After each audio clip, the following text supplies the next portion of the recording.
അങ്ങനെ നമ്മൾ ബാക്കി പാത്രങ്ങളും റാക്കുമ്പോൾ ഇറക്കിക്കണം കേട്ടോ. കണ്ടോ, ഒന്നുമില്ല, എല്ലാ പാത്രവും ഇറക്കി. ഞാൻ ഇതിൻ്റെ മേലെ ക്ലീൻ ചെയ്തിട്ടില്ല, അത് ഞാൻ കോണിയൊക്കെ വെച്ച് കയറണം. പിന്നെ അത് അവിടെ നിന്ന് ഇറക്കിയതാണ് ഈ കുക്കറുകൾ. ഞങ്ങൾ കുറേ ആൾ കൂടുമ്പോഴൊക്കെ എല്ലാവരും വിരുന്ന് വരുമ്പോഴൊക്കെ ഞങ്ങൾ ഉപയോഗിക്കുക. അല്ലെങ്കിൽ ഞങ്ങളെ ചെറിയ കുക്കറുണ്ട്, അതാണ് ഉപയോഗിക്കൽ. കണ്ടോ, പാത്രങ്ങളൊക്കെ ഞങ്ങൾ ഇങ്ങോട്ട് ഇറക്കി വെച്ചിക്കണം.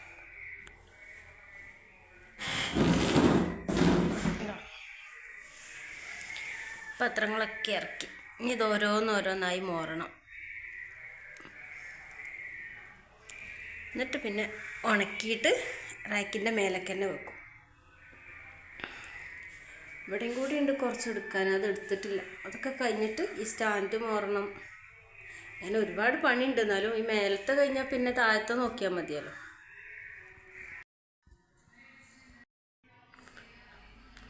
അപ്പോഴത്തേന് ഇന്നലെ രാത്രി മുറിച്ച പാത്രങ്ങൾ അതൊക്കെ ഉണങ്ങിക്കണം.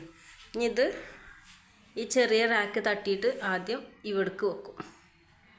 വേഗം തട്ടട്ടെ, അല്ലെങ്കിൽ കുട്ടി ഇപ്പോൾ ഉണരും. കുട്ടി ഉണർന്നാൽ പിന്നെ ഓനെ തട്ടാനേ ഒഴിവുണ്ടാവുള്ളൂ.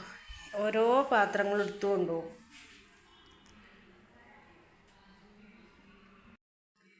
കുട്ടി ഉണർന്നാൽ അതിൻ്റെ മുന്നേ ആയിട്ട് എത്ര പാത്രം ഉണ്ടെന്ന് എണ്ണി വെക്കണം, അല്ലെങ്കിൽ പിന്നെ ഒറ്റ പാത്രം ഉണ്ടാവില്ല.